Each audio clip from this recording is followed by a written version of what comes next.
আসসালামু আলাইকুম ভিউয়ার্স, আশা করি সকলে ভালো আছেন। আপনারা কিভাবে বিকাশ থেকে পল্লী বিদ্যুৎ অর্থাৎ কারেন্ট বিল দেবেন চলুন আপনি দেখে বই। প্রথমে আপনারা বিকাশ অ্যাপসটিতে ট্যাপ করবেন। ট্যাপ করার পর কিছুক্ষণ ওয়েট করার পর দেখতে পাচ্ছেন পিন নাম্বার যাচ্ছে। এখানে আপনারা পিন নাম্বারটা দিয়ে দিবেন। আমি আমার পিন নাম্বারটা আমি দিয়ে দিলাম। দেওয়ার পর আমি বিকাশে অ্যাপসের মধ্যে আমার লগ ইন করা হয়ে গেছে। এখন পে বিল আমি এই অপশনটিতে ট্যাপ করব। ট্যাপ করার পর এখানে দেখতে পাচ্ছেন বিদ্যুৎ, এখানে ট্যাপ করব। একটু নিচের দিকে স্ক্রল করে দেখতে পাচ্ছেন যে পল্লী বিদ্যুৎ পোস্টপেইড, এখানে ট্যাপ করবেন। আমি ট্যাপ করলাম। এখানে আপনারা দেখতে পাচ্ছেন এখন আগস্ট 2024, এটা আপনি যে বিলের মাস হবে সেই বিলের মাসটা দিয়ে দেবেন। আমার যেহেতু সেপ্টেম্বরে আমি সেপ্টেম্বরে ট্যাপ করে দিলাম।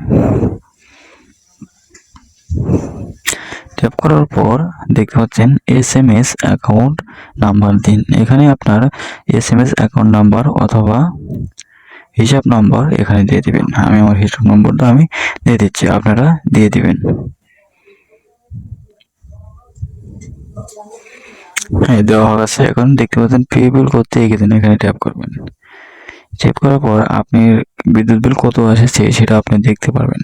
আমার বিদ্যুৎ বিল 210 টাকা। এই দেখেন কাগজের সাথেও এটা মিল রয়েছে। অর্থাৎ এখন আমি পরে আবার নিচের দিকে আইকনটি ট্যাপ করব। ট্যাপ করার পর এখানে আপনার পিন নাম্বারটি দিতে বলছে।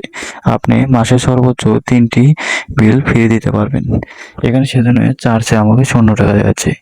এখন আমার পিনটি বসিয়ে দিলাম। দেওয়ার পরে কনফার্ম পিন এখানে ট্যাপ করব।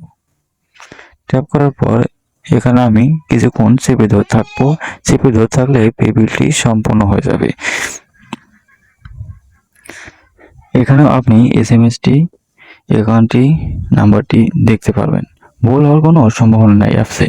এখানে আমি এখন চেপে ধরে থাকবো। হ্যাঁ, এভাবে আপনারা আপনার বিদ্যুৎ বিল অথবা কারেন্ট বিলটি সফল হয়েছে। ভালো লাগলে অবশ্যই লাইক, কমেন্ট এবং চ্যানেলটিকে সাবস্ক্রাইব করতে ভুলবেন না। আল্লাহ হাফেজ।